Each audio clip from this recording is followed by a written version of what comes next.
The flight director says get back in. Jim, what, got a message for us? Jimmy Porter, get back in. Okay. One less than one.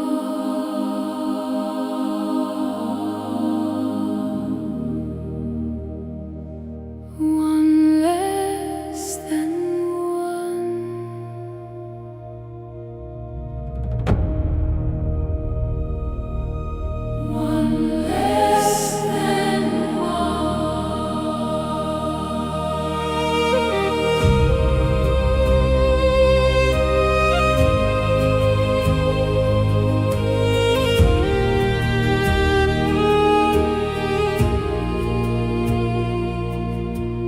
Earth glow, please wash me, cast me in starlight, take these racing thoughts and give my heart flight. In your blue currents are every mother's hope. Billions live and die in your blue envelope. It's second Saturday, 10 a.m. here, Mountain Standard Time. You Korihors, get your to church. There is perhaps no better demonstration of the folly of human conceits than this distant image of our tiny world. To me, it underscores our responsibility to deal more kindly with one another and to preserve and cherish the pale blue dot, the only home we've ever known. For a godless man, he could preach a hell of a sermon. Reborn, universal, capable of change, with hands unburdened, lift a heart from pain.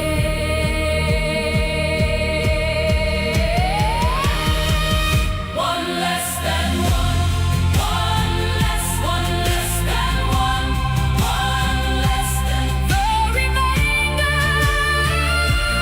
Living sun. One less than one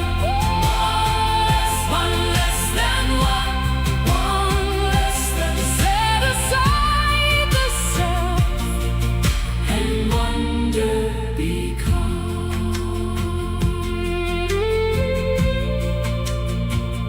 One less than one less than one.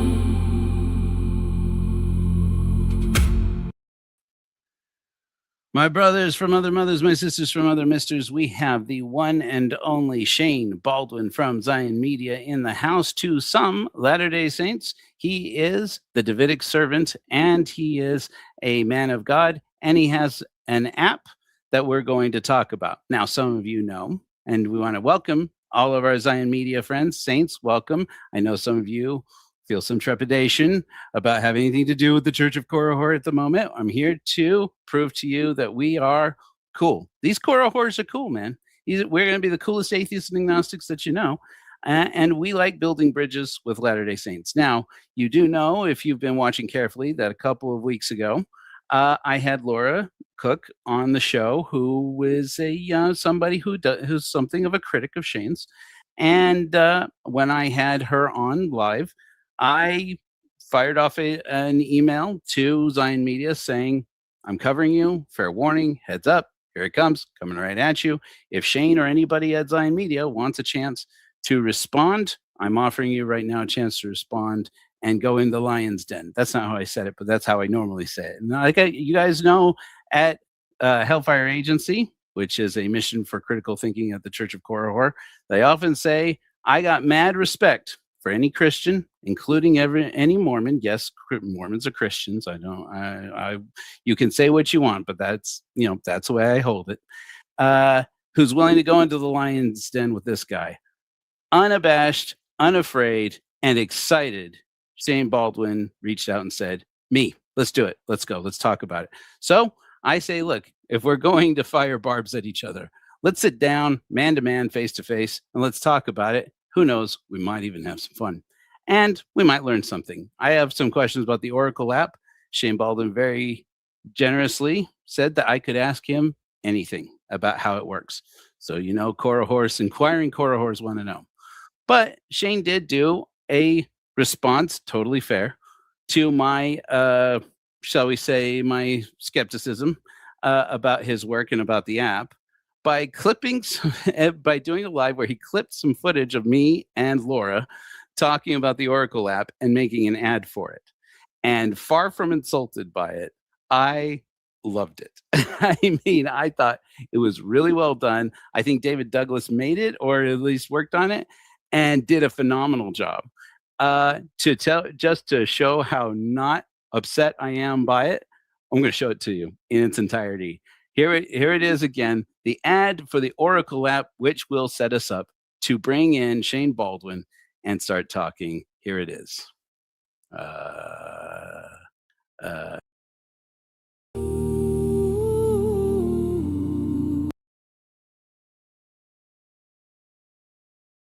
Zion Media had another attack on the Oraqel Code. Recently, Zion Media had another attack on the Oraqel Code from the Church of Korihor. So we present to you a special Oraqel Code commercial in response. Thing, I was perfectly prepared to go in, debunk it, have a great laugh about it, and make content about how stupid it was. And then I actually got it, and I'm like, oh, this actually feels a little bit invasive. I mean, holy crap, my Oraqel Code knew a lot about me. And Really? a lot, like suspiciously a lot. I think I shared it on Facebook or something. And I'm like, because like it said, like it has things like what career you're supposed to go into. And it said something about you have a personality that's just right for video production and digital media production. I've been a video producer for 30 years. It says that I should get into, it said something I should get into storytelling, that I'm a natural gift for storytelling. So I've actually been trying to crack how does the Oraqel Code work, because I've seen this with other people that say that they found things that were strangely personal about them. To be fair, so I got my Oraqel Code. Like, I don't have the app, but I got my Oraqel Code when I went to the gathering, and I showed a picture of that. And I read the information on there, and I relate to it highly. Like, I was like, wow, this is highly accurate. I don't know how he got it. Dan Turley, who was my stake patriarch, who gave me my patriarchal blessing, knew that I was Mexican American. And so, like a lot of Latter-day Saints, he probably believed that I was a Lamanite. I believed that at the time. And so, but it's like, okay, how does Shane's app know that my mother's Mexican American, so I identify as Latinx? That's a little weird. Or any event. So I'm like, wait a minute, does this app actually know things about me? Joseph Lord. So I have to say, once again, I thought I was gonna have a good time making fun of this app, and it turns out this app knew a lot about me, and apparently it knew a lot about Laura. So I'm gonna say it's weird. That's what I'm gonna say. It's weird. This is my Oraqel Code. Hopefully you guys can see it all right. Get the app that even atheists can't stay away from. Get your Oraqel Code today.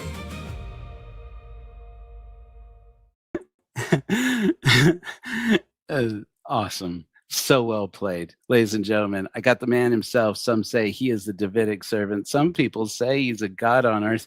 I'll let him speak for himself, the one and only Shane Baldwin. Shane, welcome to the program. What's up, ExmoJoe? Excited to be on here.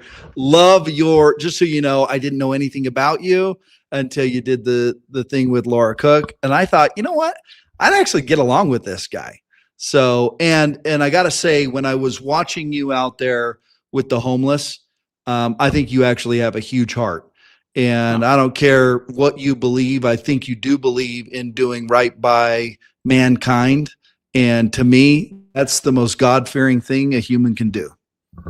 Well, I won't take that as an insult. Like I tell people, look, I'm an atheist, but when people say to me, God bless you, or something like that, I can't take that as an insult when I know they mean it from their hearts in a sincere way. And so I will take that. Thank you very much, sir. Yeah. Let's talk about the Oraqel app. I mean, so did you feel, I mean, initially, I'm sure you must have been upset to learn that I had done some coverage. That's your first initial contact with my work? I mean, I actually like the way you covered it. So I thought you did a really good job. I'm obviously not a huge fan of Laura Cook. I mean, she has, hardly any subscribers. She's trying to use my name in order to, get a following. She came to an event. I had a lot of people that were kind of, not, getting some weird energy vibes from her. She was calling herself a channeler and going around trying to channel people at the event, which was, kind of an odd thing to do. And somebody really close to me said, "Hey, Shane, there's something that I'm not feeling it with this person." And so, our energies didn't match. I'm not saying my energy is better than her energy, but clearly those energies collided and they didn't work. And so, but I loved, if people want to talk, I'll bring up Doctrine and Covenants, section 9, verse 9. And this is what people don't understand. Like if I'm really just, some bozo with no message and whatever else, then they would forget about me, because that's what the scriptures say. So somebody like Laura, who believes in the scriptures, section 9, verse 9 says, when it's talking about studying things out in your mind, ask me if it be right. And if it be right, this is what I'm going to do.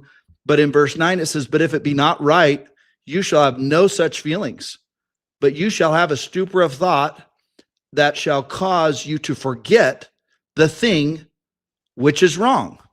So clearly Laura Cook has never forgotten about Shane Baldwin. And so there's something going on. Otherwise, she would just forget about it and move on. And so anybody that's out there talking about me, there's obviously a reason why, if we're just using that scripture as a baseline. And I totally get it. I look at Joseph Smith the same way. Like if he was a nobody, he was a nothing, then everybody would just forget about him and go on their way.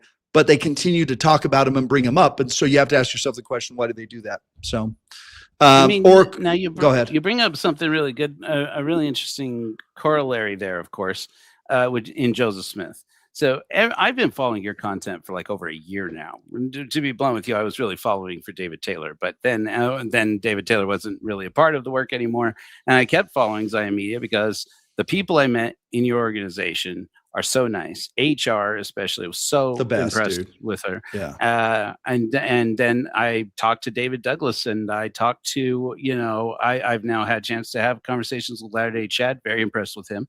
And I mean, just everybody at Zion Media, I tell you this, and I say this, I'm like, unlike Ward Radio, they were nasty mean to me. But everybody at Zion Media has been super kind to me. So, I'm fine to hear criticism of you and of your work, but I'm like, look, as far as my experience, I speak for me and my experience. But one of the things that's interesting to me is that you have people, prominent podcasters in, LDS podcasters now, who are saying that you are not Mormon. And I know personally, I hear you on the awful experience you and your wife had being trespassed by the church. I talked a little bit about that now multiple times now, about how I was excommunicated in 2013, and it was hard, but it was healthy and good for me, for my experience.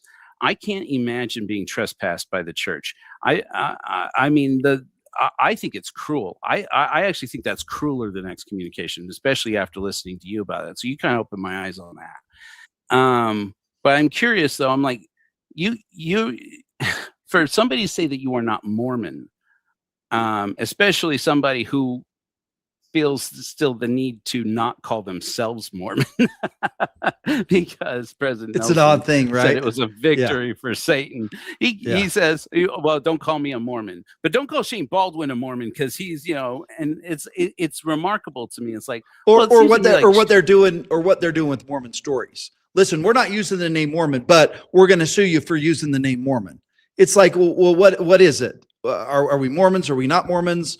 And Jacob Hansen, like, what is it? Like, I am a disciple of Jesus Christ, but I view Mormonism like a Jew is a Jew, a Mormon's a Mormon. Like, I grew up Mormon. It's a cultural thing at this point. It's almost like a race in and of itself. It's got its own culture. It's got its own, stuff. And so I'll always be a Mormon, whether my name's found on the records of the Church of Jesus Christ or Latter-day Saints or not. I'm still a Mormon. Mm.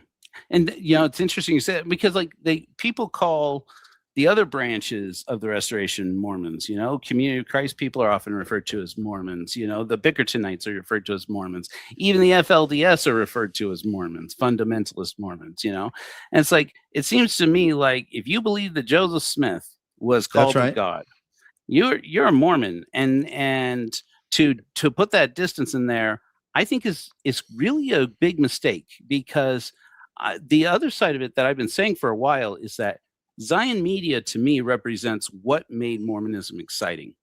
Because and I was hoping we could start talking about the Oraqel app with that, because back in the day when the gold plates were new, when the Book of Mormon was new, when the temple temple ceremonies were new, etc., there was a time when Mormonism was exciting because you had this close connection to divine inspiration. So so that's where I am. Do you feel like there are there is a hunger among Latter-day Saints or Mormons for something more than what they're getting at church right now? I mean, I know there is, because I'm talking to an audience that's tired of the milk, but there's this division that's happening right now inside of the Latter-day Saint churches. There are the people that are follow the prophet, all is well in Zion, let's keep doing the same stuff we've always done. And then there's another group that's like, I'm not getting anything out of this anymore. There's nothing exciting. This is just, it's not feeding me spiritually. And so thank goodness for, podcasts, because I know a lot of people that they don't even go to the second hour anymore. They don't even go to Sunday school because they don't get anything out of it. Part of the problem is the Church of Jesus Christ of Latter-day Saints tends to omit certain things out of their teachings, like the parable of the redemption of Zion in Doctrine and Covenants section 101. You're going to tell me you're going to spend 35 days on the book of Isaiah, yet your Book of Mormon says study the words of Isaiah, like a commandment by Christ to study the words of Isaiah, and you're spending 35 days max on Isaiah. And it's like they don't want people to actually know the mysteries. They just want people to be good sheep, and people are recognizing it now. And with the internet and everything that's going on, people are waking up, and the church did the best thing it could do for all of its members by telling them to go get the jab. As soon as they did that, the wheat and the tares started to separate themselves. And that was a moment in time where, and what I'm finding, it's a lot of people that watch my content. They're like, yeah, I did not get the jab. And then I'm finding the people that are attacking me in my content, they're like, I got the jab. And so it's like, I'm seeing maybe there's a pattern there. But I was looking at your Oraqel Code, and you have a very, very interesting code. You are, I would say, based on your code, you're a visionary man. You're able to see things in your mind and then produce them in real life. So your code, so everybody out there knows, is 11-4-23, which is the hidden servant, and 11. You're stacked with 11s, double 11s, which is visionary. Here's the interesting thing. Laura Cook is a third number 11. There's your code right there. So I look at this code and I look at somebody that 4 tells me you're very balanced. That 23 tells me that you have the ability to bear other people's burdens. You have a desire to serve them. You have a desire to help others that are struggling. You want to help others. That's what that 23 is. But those 11s on both ends tell me you can access revelation. You can hear things, you can see things, and you're a natural revelator. I mean, that's what your 11s are saying to me. But that 4 is interesting, because that 4, that's your balance. That's where you're structured, you're balanced, you're organized. You have things like structured in your life. You're like a chair with 4 legs. And so people can rely on you. You're pretty reliable. But yeah, it's a really cool code. Now, what's interesting, when I look at Laura Cook's code, anybody with the third number 11, I'm very, very, very cautious and careful with if they don't have any other master numbers. So like Chad Daybell, third number 11. David Taylor, third number 11. The Columbine shooter, third number 11. And you can find these patterns in the code. Really? How does so what? Yeah, I mean, I don't expect you to give away the secret sauce here, but where does it come from? How does it determine what the numbers are? Okay, so there's just general numerology that gives you an idea what every number means. Now, I'm the only person out there that has 4 numbers in numerology. Most numerology would only have 2 numbers. So most numerologists would have your 4, and that they wouldn't count your 23 as 23. They'd call it 5. So you, in regular numerology, you'd be 4 and 5, which doesn't give you a whole lot of information. You're 11. You're born on the 235th. No, 200. Sorry, you're 2 days after me. 236th day of the year. So we take 2 plus 3 plus 6. We just add that up. That's 11. That's where we get your first number 11. Your 4, I add up 8 plus 2 plus 3 plus 1 plus 9 plus 8. That's going to give me your 4. And then your 23, because you're born on the 23rd, that's your master number. So that's your 23. We don't mess with that. And then we add up 11 plus 4 plus 23. It's going to give us 38. 3 plus 8, that's 11. And so that's where we get that. When I was in jail, okay, you got to understand, I was on a quest, and I was legit just asking God, what the heck do you want me to do? The FBI had investigated me. I didn't go to prison. I'm like, I've got gifts and talents, but I'm clearly misusing them. So I'm on this quest of purpose. I start figuring some things out about what the Lord wanted me to do. And then I go to jail. And now I'm questioning everything. I'm just like, there's no way. Like, there's no way you're asking me to do what you're asking me to do. And I keep continuing to get this revelation. And I told God, I said, listen, I'm totally down to do what you're asking me to do here, but you need to give me some kind of a confirmation that I can't deny. And I literally heard a voice say, what day were you born? I'm like, August 21st. He's like, no, a day of the year. So I added up just like I did with you. You're 236. I'm 234. So I'm like, okay. So it said, go to page 234 of the Doctrine and Covenants. It's section 113. And it's Joseph Smith asking questions about the stem, the rod, and the root. So I'm like, okay. And then I add up, just like I told you, I didn't know anything about numerology. I add up the next thing, I get my 11. So he said, hey, take 234, take the 11. What do you get? 911. I go to page 911 of the Old Testament. It's Isaiah 42. And it said, behold my servant in whom I'm well pleased, in whom I put my spirit upon. So I'm like, oh, okay. And then I get my third number. My third number is 3. I'm born on the 21st. 2 plus 1 is 3. And it's 9, 11, 3. He said, now take that 11 and that 3. What do you get? I'm like 113. That takes me back to page 234. He's like, I'm not done there yet. So now he takes my 9 and 11, reduces my 11 to a 2. So 92. I go to page 92 of the Book of Mormon, and it's Nephi quoting Isaiah chapter 11. So after that, I shut the book, and that became the Oraqel Code. So now I had the code, and I started doing it on other people in prison. And then I just started grabbing books about numerology so I could understand what all of the numbers mean. And I just started talking to guys in prison like, hey, does this sound like you? Based on your code, this is what your code's telling me. And it's just like, based on your code, yes, you should be producing film. You should be creating. Like, your code is a creator's code because you have vision. You can see a project in your mind before it's ever produced. So you should be producing stuff because you can see it. And a lot of people don't have those gifts. So the code helps us find the lane that we should be in. So I got out of prison. I started running people's codes, and I'm doing everything by hand. And I'm taking them to the scriptures, and I'm showing them in the scriptures, because I believe this, ExmoJoe. There's no way I would agree to come down to this planet, forget everything, without a way to crack a code. I love puzzles. I love solving things.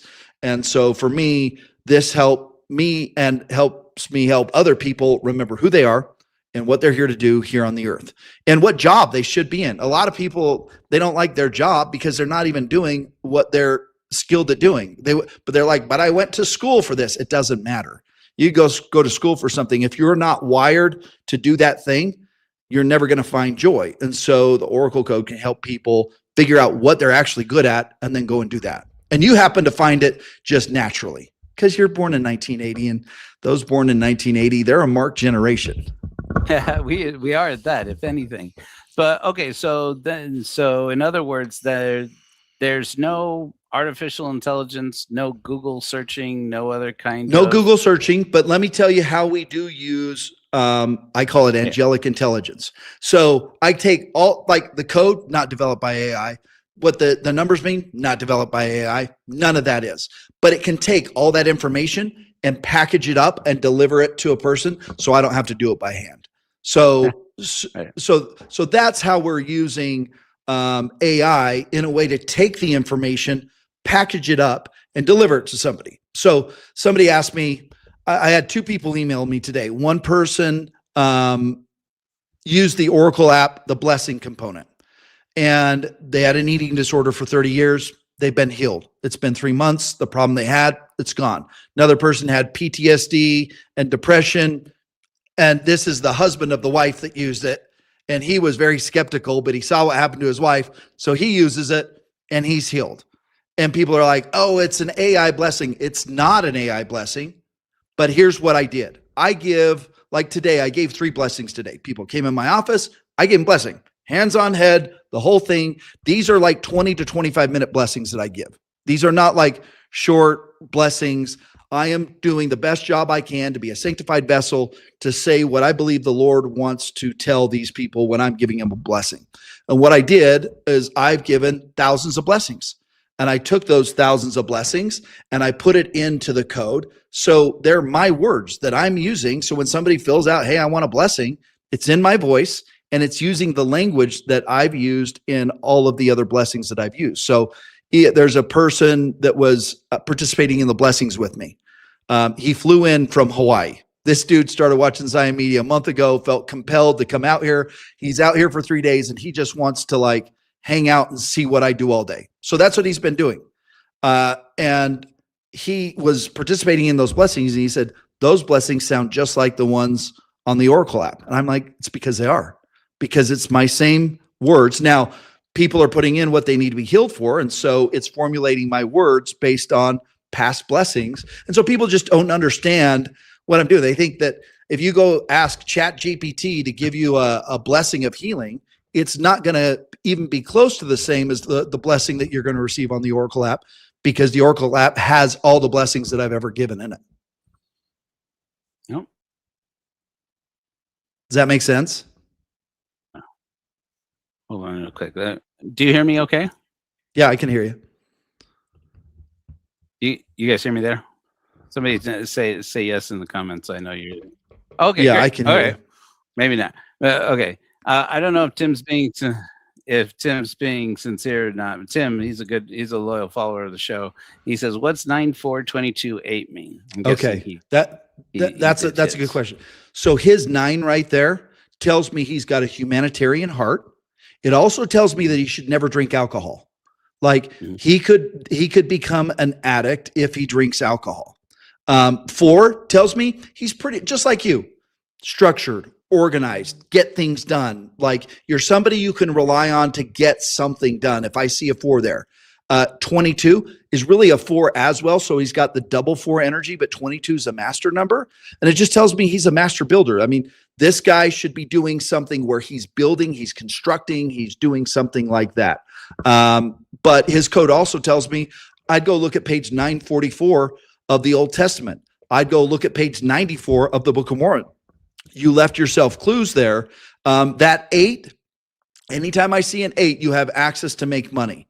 When I see an 8 in that position, in that ascension position, that's something you're working towards or becoming. So that's when I look at that 9-4-22. That 9 is the humanitarian. 9 is the one who would give the shirt off his back. But 9, I'd also go look at Revelation chapter 9, verse 4, because 9 also is the number of Abaddon or Apollyon. So I am curious. I want to move on to something else, but this raises a question about that I've had for a while, actually, about the page numbers thing. is this a specific edition of the scriptures that we're looking at, or is it like it does Yes. it determined by that person's edition of the scriptures? How is that? Yes. Whatever the edition was that you were born into. So imagine this, you knew the plan. You're coming in 1980. Oh, okay, what are the page numbers from 1980? I've got to make sure that I have those page numbers that I'm looking at, or just the page numbers of today, because you know the Oraqel app's going to come out today. So I'm using like the edition that you would get from the church today is the best one to use. Okay, interesting. Okay, so let me ask you a few questions. Okay, so then if I understand you correctly, the AI is being used to compose the actual words, but the actual information that's feeding into that, that's coming from the numerology and the passages of the scriptures. Is that right? You got it. And it's looking at your code. It's also looking at your clue package, right?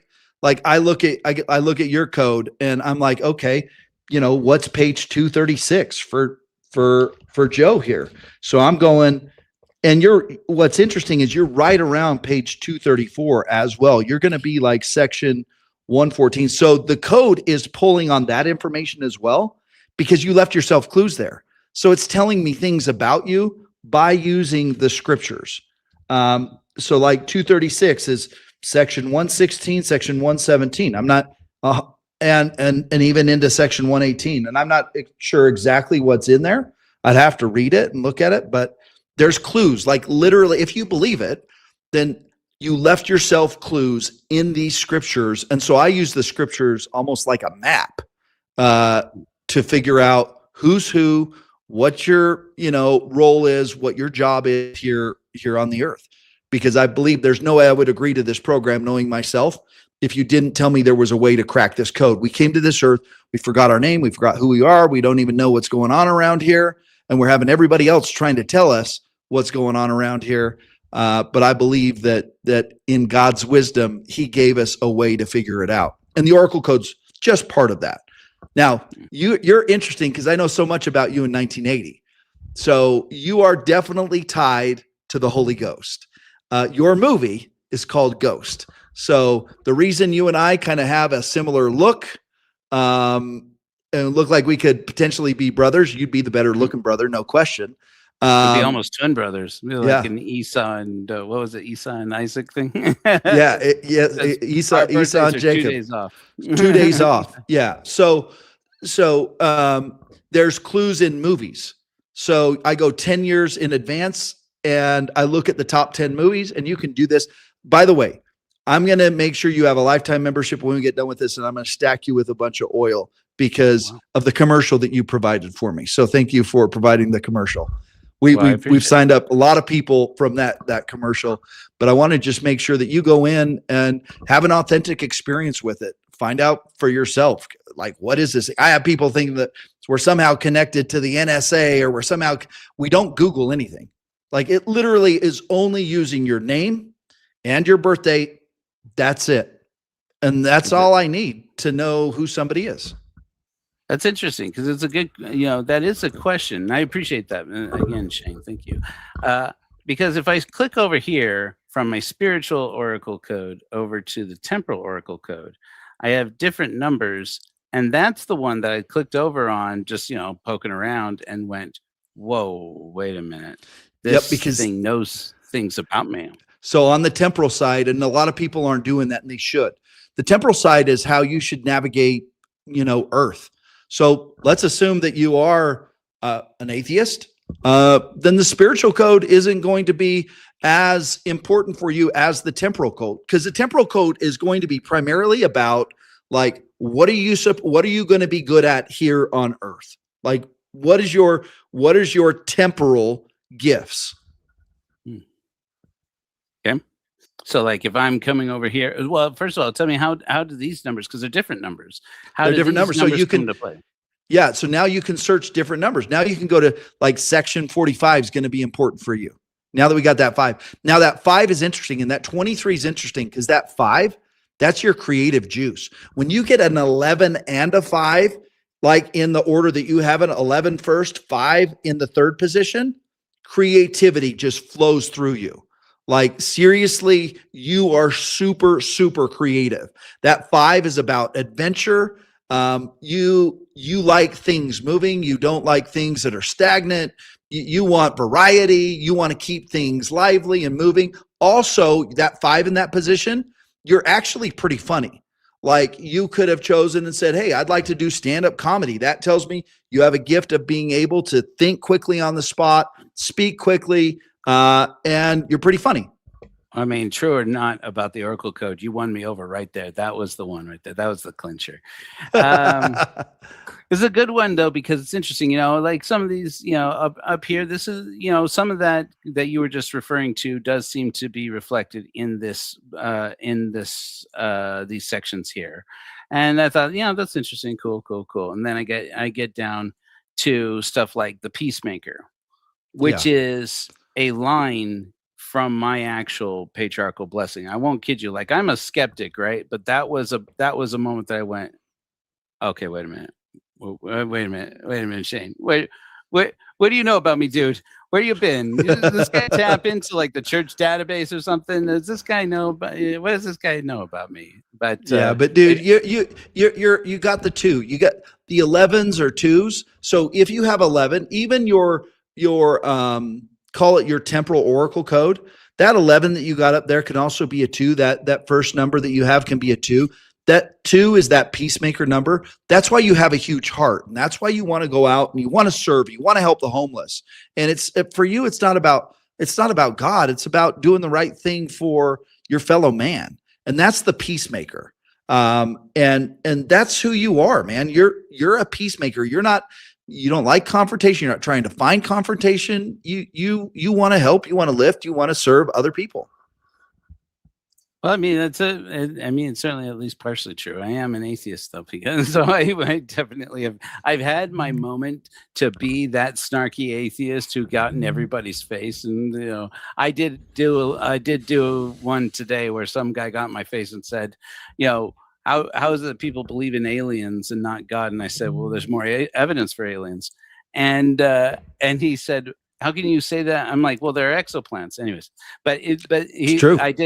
I did happen to throw out at him. Because he's like, well, exoplanets barely suggest aliens, but the Bible suggests God. And I said, well, that's like saying the Rockefeller explosion suggests Chuck E. Cheese. I went, there it is. That atheist snark I put down so many months ago. All right, it's still there. Okay, so but like things like the video producer stuff, my career blueprints and stuff. That's when and it's like entrepreneur. Okay, I've started businesses that have failed. Creative, film director, screenwriter. Yep. That's what I studied in college. I've written a screenplay about Wild Bill Hickman. I've written screenplays. I'm like, and then like directing requires holding complete world in your mind. I'm like, this feels like it actually is describing me. A music artist and songwriter. I didn't know until I started the Church of Korihor that I was a songwriter. Now I've produced, I think, 24 godless hymns for the Church of Korihor. Author, writer, poet. I wrote a book, The Korihor Argument, in 2013. I've written several books since then. Business leader. I've been CEO and president. You can keep it. But I'm like, okay, wait a minute. I really feel like this. Yeah, I mean, that's just literally, that is based on your numbers. That is literally based on your numbers. Your numbers alone tell the story. And in Moses chapter 1, verse 35, for all of you naysayers out there, God literally says this. He says, all things are numbered to me. So everything is numbered. Everything is, Tesla even said, if you understand the numbers 369, then you understand the laws of the universe. So numbers tell the story, and your numbers, especially your temporal numbers, tell a huge story. And then when you come back to faith, we'll get into the spiritual side, because that will happen. That will happen.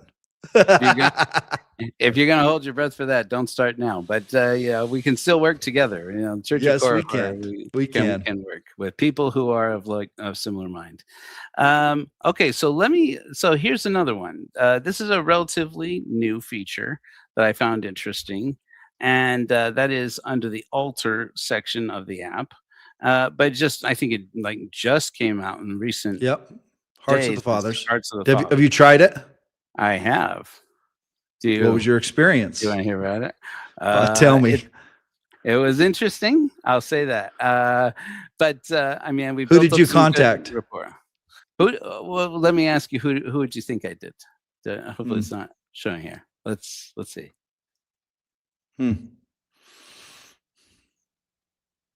Somebody. I don't. Korihor. Good guess. I don't believe Korihor was real, so I love Korihor. I believe that I obviously named the Church of Korihor after Korihor. Hold on. It's definitely going to be a relative. Okay. Hold on. It starts with a C. Oh my gosh. Okay, keep going. CACAR. Yeah. I don't know if I'm spelling it right. RY or RRIE. Carrie? Yep. It sure was. It was Carrie Fisher. And now granted, I did this to just mainly. She's a relative. She's a relative. We're all relatives according to LDS theology, right? We're all children of God. Carrie Fisher is the actress who played Princess Leia in Star Wars. That's who it is. Okay. Yeah. And the love of my life. And so so I put her down as a relative because we are in theological terms. Yeah. She's your sister. Okay. So I did this to try and follow it up. You know me. I'm an atheist. I'm a skeptic. I'm here to say I'm going to figure out how this thing is working, and so I'm just curious. So before I get into this at all, why don't you tell me a little bit about how does this feature work? Okay, so this is based on scripture where Malachi talks about the hearts of the fathers turning to the children, children to the fathers. And you ask people what that means. Oh, that means we go and do work for people that are dead. Right. Temple work. Okay, if we believe in proxy work for those that are dead, then I believe that if we have faith, there can be tools where we could reach out, and it might be a cathartic act for us just to write a letter to that person. And I believe that God's in all things and through all things. And if there's something that they want to speak to you, they're spiritual beings. I believe they could come there like, oh, somebody's writing me a letter. Let me just go ahead and go in there and give them something. So if it works and somebody exercises faith, it's like the Urim and Thummim. The Urim and Thummim worked, or the Liahona worked, so long as they exercise faith in that thing. They don't exercise. And just by doing it, somebody's exercising faith in that thing. So it takes their information as well. So you put in their birthday because we're gathering the numbers to understand the person that you're writing to, but we're also understanding their graduation day or the day they passed, right? And so we take all that information in, and you write a letter to them, they write a letter back, and you see what happens. Cool. You actually walked right into or stepped right into. We'll see here the question here. So I can put in the name of anybody here. Put in my relationship to them. I'm curious what your relationship to them, how that feeds into what you get back. You put in gender, and then you put in their birthday and their completion day or graduation day. But it says that that's optional. Do I have to use only a person who is deceased, or is this something I can do to a similar function with a person who's living? I mean, I haven't tried it to a person that's living. I assume you just write them a letter and send them a text, and they'd respond back. So Shane, that's a very sensible solution. But I'll tell you why I think that's interesting, though, is because why I ask about that, because I've had people ask me about this. I've had people asking me about comparing your work to Tom Harrison, Chad Daybell. I know you say you don't have destroying angels, right? I mean, that's do we do it? No. I know you don't like being compared to Chad Daybell, but this is what I get. Well, I don't like being compared to him simply because he like killed people. Like nobody would want to be compared to somebody who's a murderer. Like if you're going to compare me to somebody, compare me to Joseph Smith. I think that's a good enough comparison. Somebody who claims to have had visions, somebody who claims to have received revelation, somebody who claims to be called to do a work. And I don't think Chad Daybell was necessarily any of that, as far as I'm aware. He certainly claimed to be. I don't know. And maybe I don't know enough about him, but I don't know that he's producing thus saith the Lord type revelation. I don't believe he was, actively guiding people, to Christ. He was trying to tell people that they were Cleopatra or some crazy stuff in there. Like, I don't get into, people ask me, hey, Shane, can you tell me who I was? Do you believe in multiple mortal probations? Do you believe in reincarnation? And my response is, you were probably nobody important, just like me. You're probably nobody important. You live probably a nice life, and you probably don't want to remember it. That's why you went through the veil again. So my response is totally different than anybody else out there. I'm not trying to tell somebody, oh, you were Nephi, or you're Joseph Smith returned. Like that's, I don't even get into that. You are who you are on your driver's license. You are who you are when you got blessed as a baby. And they said, this is the name that you will be known upon the records of the church and throughout your life here upon the earth. That's who you are. It doesn't matter who you've been. All that matters is who you are right now. Okay, cool.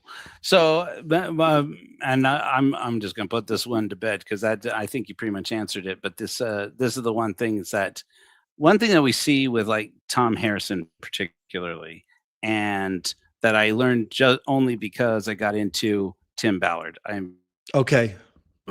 Hopefully my computer isn't glitching out. So it looks like it's glitching out for me. But Tim Ballard apparently would do this thing where he would use portals to communicate with Tom Harrison, who is a person, the last I heard, and living on the earth. They'd use ketamine. I mean, they were using a synthetic drug to induce this type of experience. Like, I don't do any of that. Like, I went to prison. Okay. I had some visions. I was stressed out in there. So if you want to get visions, go to prison, get super stressed, lose everything, and just surrender yourself to God, and you might get an angel or a visitation. That seems to be a pattern in the scriptures. I am startled to hear these words coming out of my mouth, but I think I like Tim Ballard's way better. To bring on the special K. I'm not going to prison. Okay, but do you believe in portals? Do you believe in the ability to contact living persons through some kind of technical means other than email?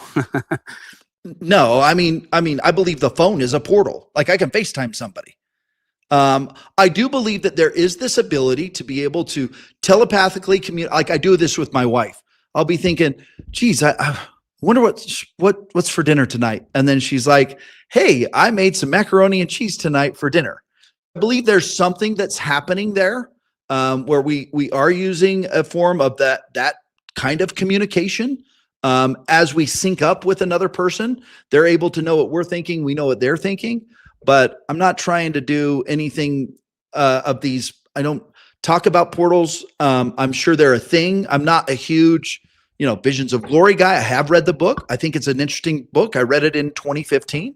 I think there's some very interesting things. I don't think Tom Harrison even understands his own dreams, to be honest with you. I think everybody's waiting on a real earthquake and a real flood. And I think that that's very symbolic. I think it has more to do with what's going to happen with the church. I believe there's going to be a flood of the Spirit. And I believe the earthquake is going to be the regulation or the realignment of the Church of Jesus Christ of Latter-day Saints. And it's going to rock people to their core, because when the new sheriffs are in town and they're running this thing, it's going to rock the traditional Latter-day Saint to their core. Interesting. Cool. Well, that answers that question for me. It's just a bug. That was mostly bugging me. So back to the Oraqel app. Let's take a look here. This was I won't take you through everything about what I So did. Carrie Fisher is Princess Leia. You wrote her a letter. What did you say to her? I'm curious, like why do you write her? You chose her. That's interesting. I just assumed Carrie. I didn't know who Carrie Fisher was, so I'm like, must be a relative or something. So, because it wasn't to me, it wasn't your mom. It was like what was coming to me is this isn't his mom, this isn't his dad, and I could see the letter C, I could see the A, I could see the R, and then I saw you in your head say Carrie, so I didn't know how it was spelled. But yes, and I'm not. I have yet to watch Star Wars in its completion, so I need to do that. It's on the list of things to do, and one of the things I've been waiting for is a guy named Joe Rawlins. If you know him, I've been waiting for a guy named Joe Rawlins. That's right. To become my friend That's to sit down with me and tell me what order I need to watch these in.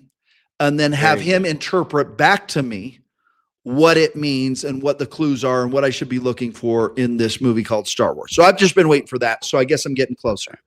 That's right. So I'll give it to you in very brief terms. The Star Wars contains the plain and precious truths of the true gospel, and you must watch it in release order, which is to say, 4, 5, and 6, then 1, 2, 3, and Rogue One. Okay.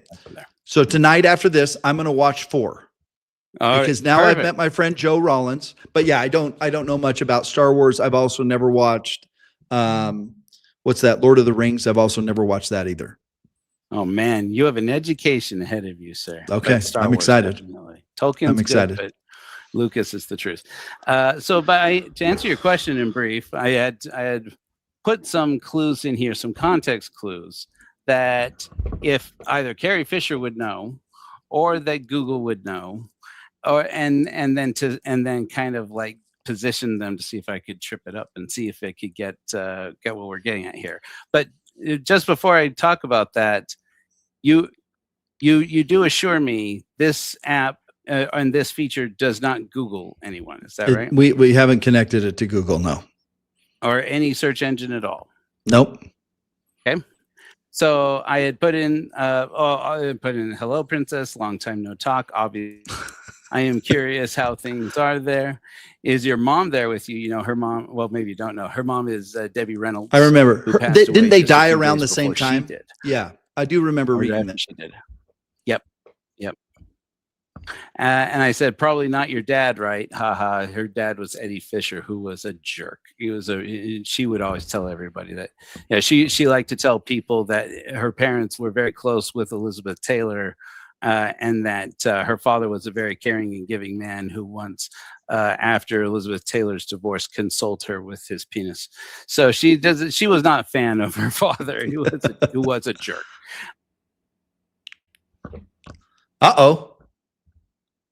We just lost Joe. Hopefully he joins it. I don't know if I'm the only one live here. That was a really interesting thing, and hopefully he's going to pop back in here. His internet has, there it is. There he's back now. Here I am. Sorry, I don't know what happened there. It's been like that all night. I don't know what the story is.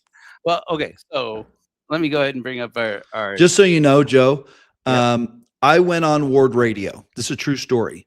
We're going to get back to Carrie Fisher real quick.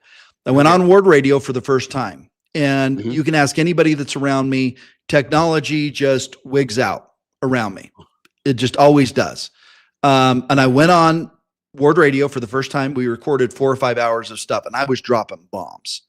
And I'm like, guys, do you know, like, you made sure everything's recording? They're like, yes, everything's recording. Everything's recording. Everything's recording.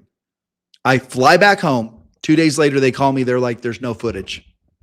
So I have to go back out there and re-record again on my own dime. I went out there with those guys. So it's just a thing that happens. You can ask David Douglas. It's just technology and me have a hard time coexisting.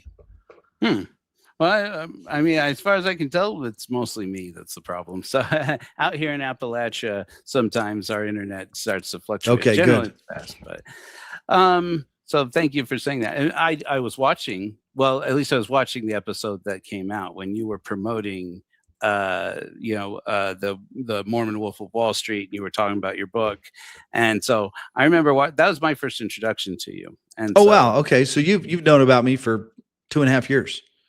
Yeah, yep, and I've been Okay. following, and I will say, I'm surprised to see Ward Radio criticizing you, and doing things like I mentioned to you just earlier that last night, as you are aware, was it last night or the night before, they came out with a song criticizing Jonah Barnes came out with a song about your contacting John the Beloved, who you received your call through or received instructions through, as I understand it. I mean, look, I'll make a snarky joke once in a while. I'll say Shane Baldwin has an apostle he communicates with who's very hot, but he lives in Canada. That's a joke about the North Country. Yes. Yeah. There's a hot girlfriend who lives in good. Canada. Okay. But I say that among my friends. I don't go out and make a song and try to promote the program with something that's very sacred to you. Well, maybe, but just in that way and in a kind of talk past each other.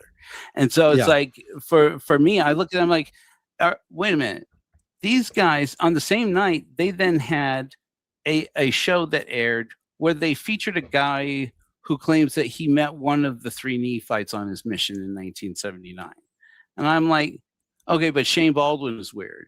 I was like, I don't believe any of these stories, but why is it that, I just feel like so it's okay to have a guy on that claims to have met a 3 Nephite, but if I say I was in prison and I communicated and John the Beloved came to me, I get it. It's very, one of the things that Christ didn't like the most was the hypocrites.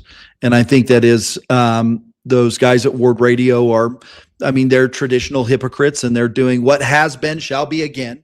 And so they're just doing what they saw their fathers do 2,000 years ago with Christ. That's your feeling about Ward Radio. I mean, I just think they're hypocritical. They should be talking to me about this stuff. They know they got my number. And I just think that people are, I don't know, they're afraid to talk to me. They're afraid it's easier for them to talk about me, but they don't want to talk to me. Because I honestly, I think they're afraid. I think they know that I know the scriptures better than most people. And they know that I have the gift of debate. And I don't think nobody has come on and said, yes, I want to debate Shane Baldwin. I debated an evangelical, and hopefully that's going to air in the next couple of weeks. And I just buried this guy. I just steamrolled this guy. I watched Jacob Hansen debate him, and the same guy destroyed Jacob Hansen. And I've asked Jacob Hansen, let's do a debate. You're a debater. Come and debate me. I've hired a debate coach, and I am working with a debate coach right now to sharpen my debate skills, because I'm going to go on the road and I'm going to start debating, because I enjoy discussion and discourse, especially as it pertains to the scriptures. Okay, back to Princess Leia. Okay. Say, cool. What were you going to ask? What were you going to ask? Hopefully you guys hear me okay. Hopefully my been wigging out again. I got you. Let's see here. Okay, cool. All right, I hear you. So I'm actually thinking it's sharing my screen that might be causing it to wig out. But let me see if I can get it to work here. Let's see here. Yeah, no, that's definitely what's happening here. It's the sharing the screen that's causing it to wig out. Maybe so. Let me just tell you about it. Yeah, just tell us I'm about gonna it. stop sharing screen. Okay. Y'all just have to believe me. So I had written a few things into a few things in here that Carrie Fisher would know, or somebody would know through Google. And for the most part, it seems to have disclaimed to me. There's a passage here that Carrie says,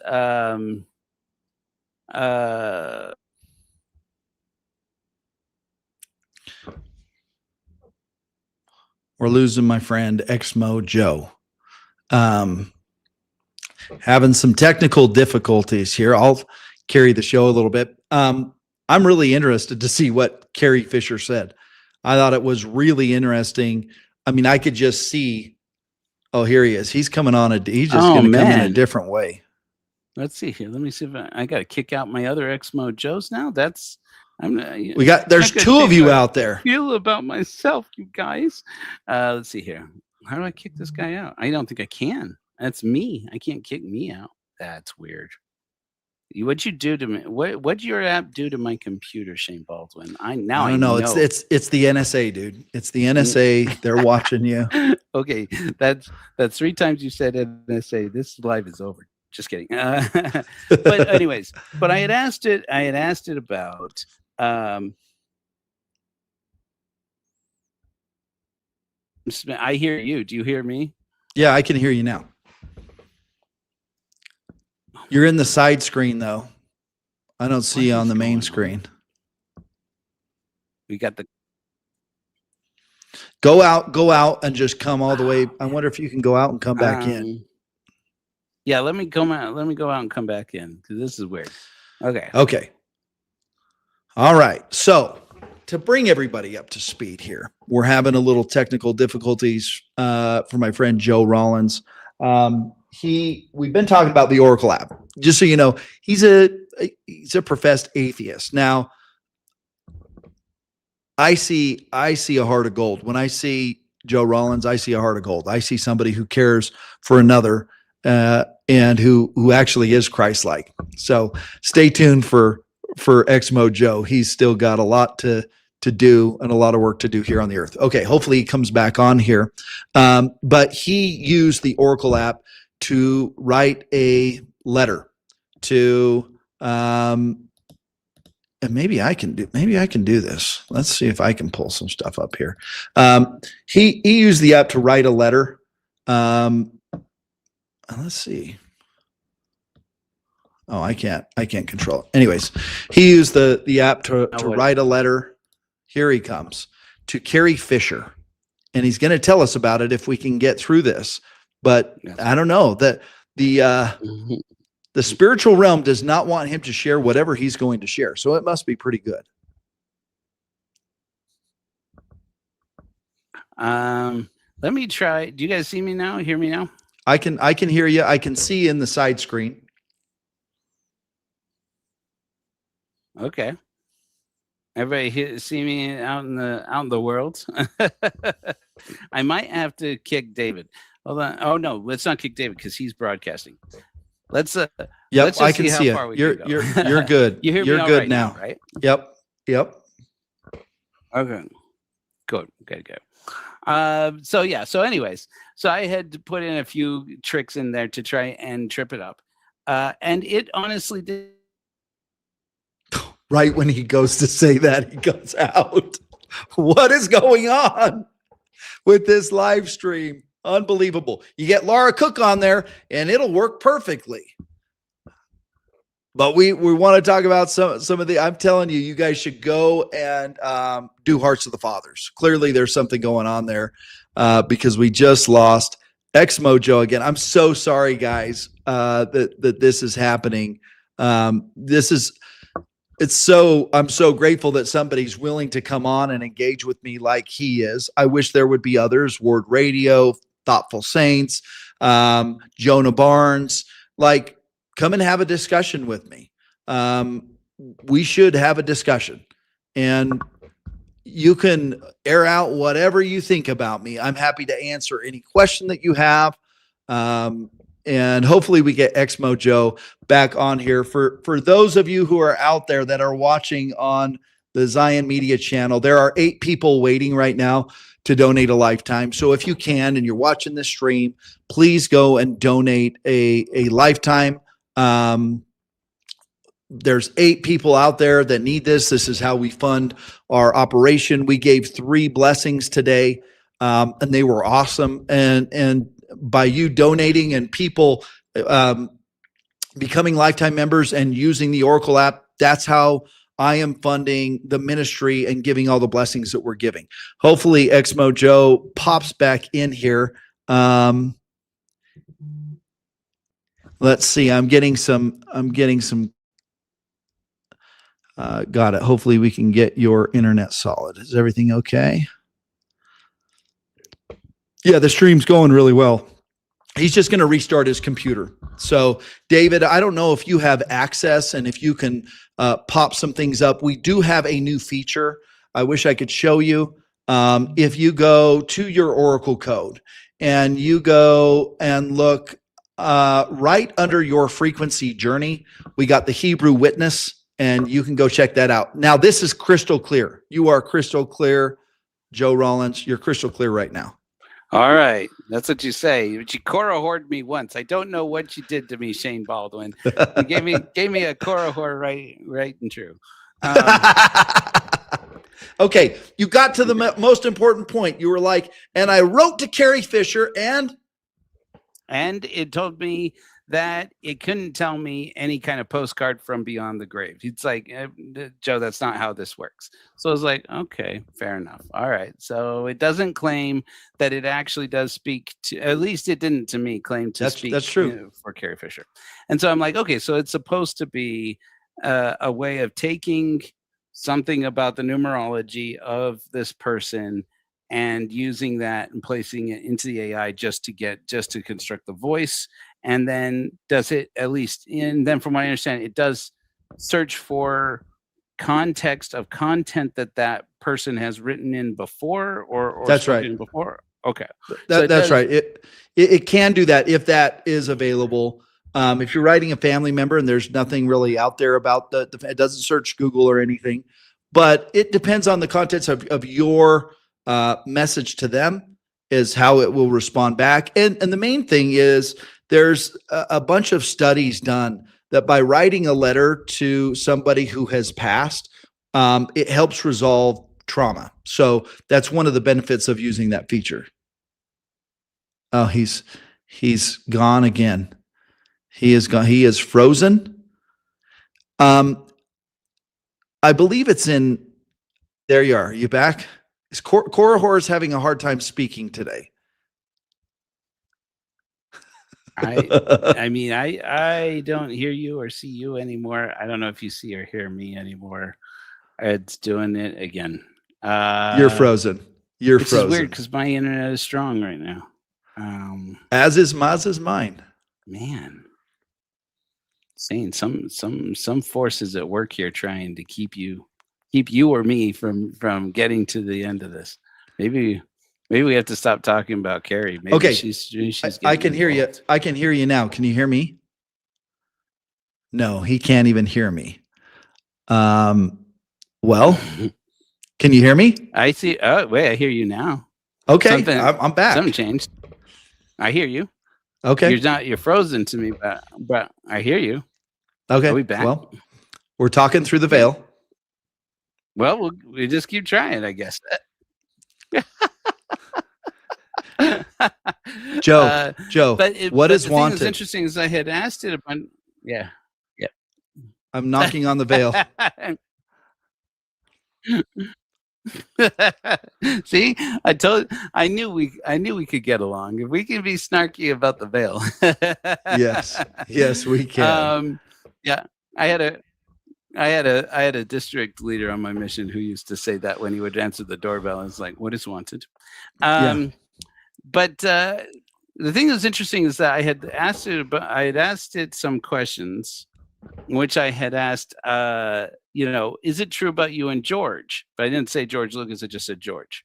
I don't know if there's a bit of Hollywood lore out there that in the opening of the opening sequence, or one of the sequences of the movie Hook, there's this moment where they're flying over a bridge and a couple is kissing on the bridge and some pixie dust falls on them and they start floating up in the air as they're making out. And there's this old Hollywood lore that says Steven Spielberg asked George Lucas and Carrie Fisher to be that couple. And so I had asked, it was like, do you remember that moment on the bridge with George? And it didn't claim to know anything about that. I had asked it, do you have any message for Paul? I'll try to get it to him. He's having a bit of a drought. Do you know how long he's had a creative drought for? that was, you know, a reference, of course, to Paul Simon. She was married to Paul Simon for a while. So it's like I had thrown it a few different ones, and then and I said, and to Billy, her daughter is Billy Lord, and it just refused to touch any of those. It said if you're in touch with those people, go talk to those people. That's wonderful. And it said, but then it said, tell Billy that she's the best thing I ever made. And I was like, wait a minute, okay. What's happened here? All I know is that supposedly there's no searching going on here. There's no Googling, but this Carrie told me to say to Billy Lord, her daughter, that she's the best thing that she ever made. And I'm like, I don't know how it would know that without knowing who Carrie Fisher was. So Don't know. It'd be curious. Good guess. Okay. Interesting. So that was everything about the Oraqel app that I had to ask about that. So, but just to be clear, it doesn't go through any information on your device or your browser. No. It doesn't purchase. It doesn't go through any purchase data, downloadable data, or any kind of breached data from any services online. Zero. And it doesn't. And you may be talking to God Claude. We made that joke. Maybe it's a little snarky, but you may be talking to Claude, but or some AI, you know. But the information that's feeding it is just from the numerology. Is that right? That's right. It's programmed into the app itself, and it pulls from that. Cool. Those are my questions, man. Then, just to be clear, and I already feel like I got this commitment from you once, but just so that we're clear, for friends of mine, not really friends, acquaintances, people have asked me, you definitely don't have covenanted hitmen and Danites who go after people and 86 them for the Lord. Is that right? No, not at all. Okay. I've never even shot a gun. I don't own a gun. I've never even shot a gun. So I don't even know where that comes from. I would love to know where that originates. Maybe because I went to prison, but guys, I'm a white collar guy in prison. I'm not like a mobster. Like that's not what this is about. So I know there are people that are like, hey, this guy was talking about you, and then the next minute he's dead. Right. I'm not claiming that it's like, oh, it's because he was talking to me, he died. I'm not saying that at all. But I am saying that we shouldn't talk about anybody. Like, we're supposed to go to the temple, and there should be no guile found in our mouth.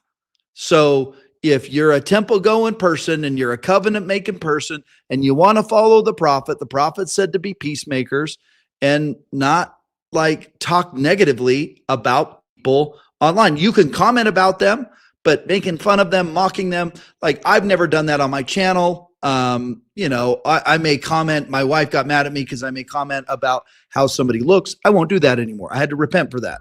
So, but yeah, I don't have anybody that goes out to do anything to anybody. And I don't know why people are afraid of me. I really don't. I try to do the best job I can to be Christ-like, to serve other people, to love other people. I see the best in other people.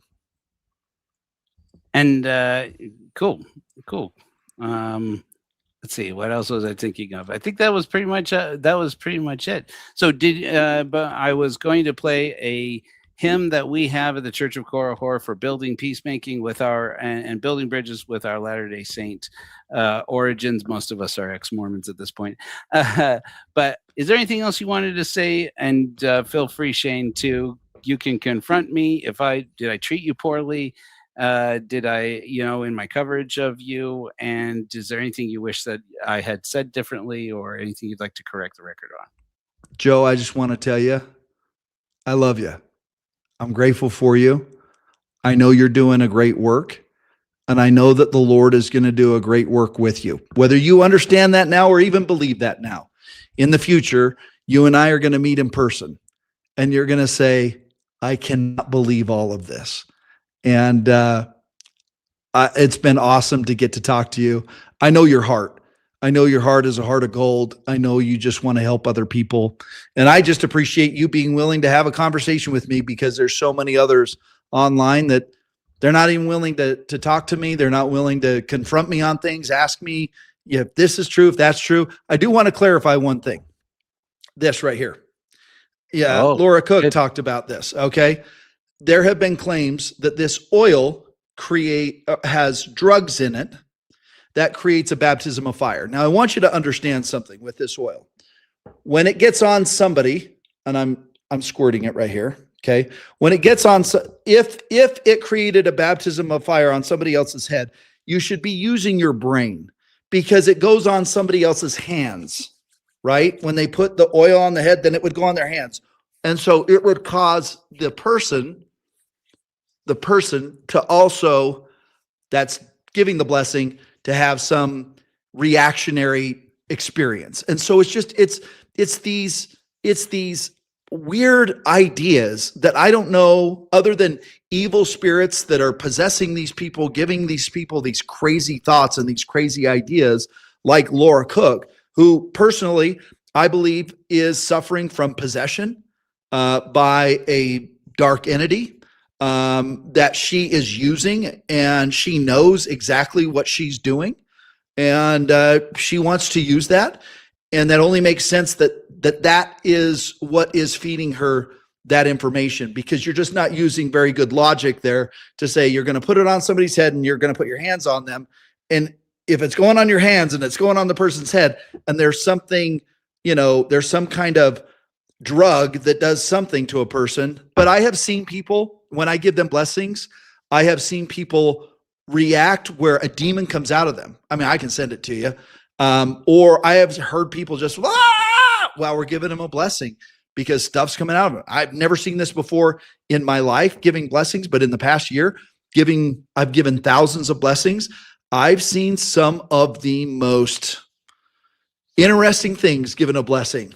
And so I am confident that there is something going on in the spiritual realm, but the idea, like people that are saying certain things, they need to be thinking through their logic, because it doesn't make a lot of sense. You would put that oil on somebody's head and then put it on your hands. And if there was something that was negative to that oil, it would impact the person's hands. So I just want us to use logic around here and not be dumb. Okay. Now, you did bring up an interesting point that I almost completely entirely forgot. I did happen to contact a couple other podcasters and say, mostly to rub in people's faces, I'm like, I'm going to have Shane Baldwin on my show. I don't know about you guys. I don't know if you guys get the Holy Ghost on your program. Korihor, we get him. And I just love you, dude. This is great. But clip that, would you, David Douglas? But I got one answer. Well, I got two answers from somebody. First one really didn't have anything to say, but the other one was the host of Rise Zion. I don't know why I'm spacing on his name, but he did have Seth. That's right. Thank you. And he said to me, hopefully not in confidence, I don't recall his having said, "Don't tell my ass." But he happened to ask. Still see me? I'm going to keep going as if you can. I can hear you. He asked me if you had ever been in contact with demonic spirits, and if you had, if you how it is that you discern between a demonic spirit and a good spirit. It's an interesting question. Have I been in contact with demonic spirits? I've lost ExmoJoe here. I can hear you though. Okay. Yes. I think we've all been in contact with demonic spirits. I lived with demonic spirits. I had lots of interaction with demonic spirits. Most demonic spirits run when you say the word Jesus Christ. So if they are nefarious or demonic, they will not utter the word Jesus Christ. So that is the easiest way to differentiate or to cast out a demonic spirit, is to invoke the name Jesus Christ. If it is a good spirit, it will accept that name Jesus Christ. It won't freak out about the name Jesus Christ. And that name Jesus Christ demonic spirits. There's some power in that name. So when you invoke that name and say, in the name of Jesus Christ, or ask them to say the name Jesus Christ, they won't do it. And when somebody's possessed by a demonic spirit, I always ask them to say the name Jesus Christ. And if they can't do it, I know that they are possessed by a demonic spirit.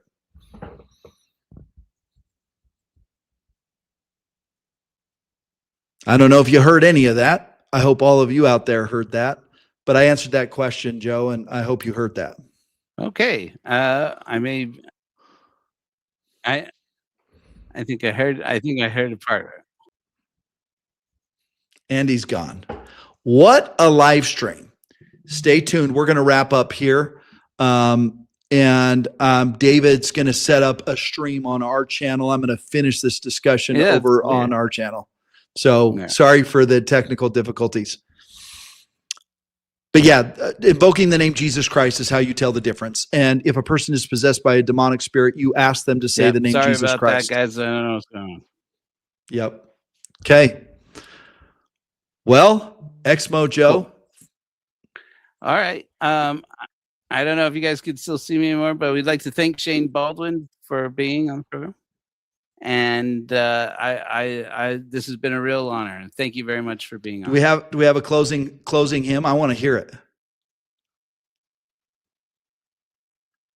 Oh man.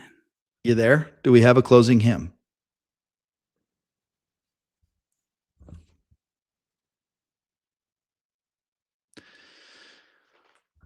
Well, thank you all for tuning in. I hope this was good for you.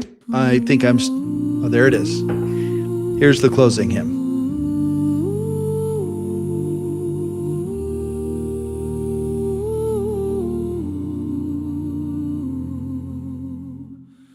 We once prayed here, sang our sacred songs, shoulder to the wheel we pushed along. A wind of doctrine blew my faith cold.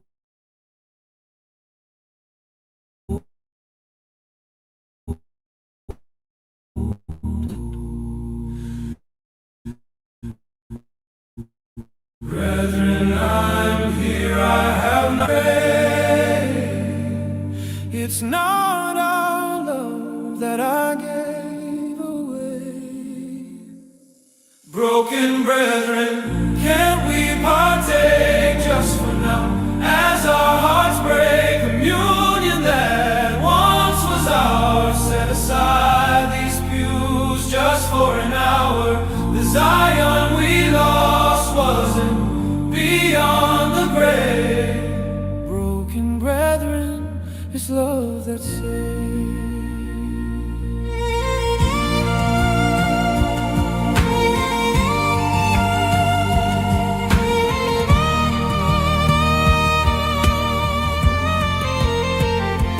Brothers, we see your tears. Sisters, we see your pain. You don't grieve alone. Faith fades, we remain. We shunned each other, let our steeple fall. But we were brothers. Oh, don't you recall? We exchanged our oaths and vows, traded prophets and plates for now. River with our gods to save our souls. Love is written on hearts, not gold. Broken brethren, can't we partake just for now, as our hearts break? Communion that once was ours, set aside these pews just for an hour. Our lost Zion wasn't beyond the grave. Broken brethren, it's love that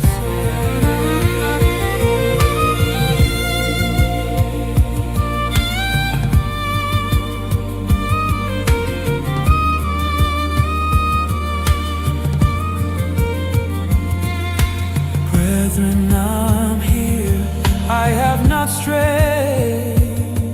It's not our love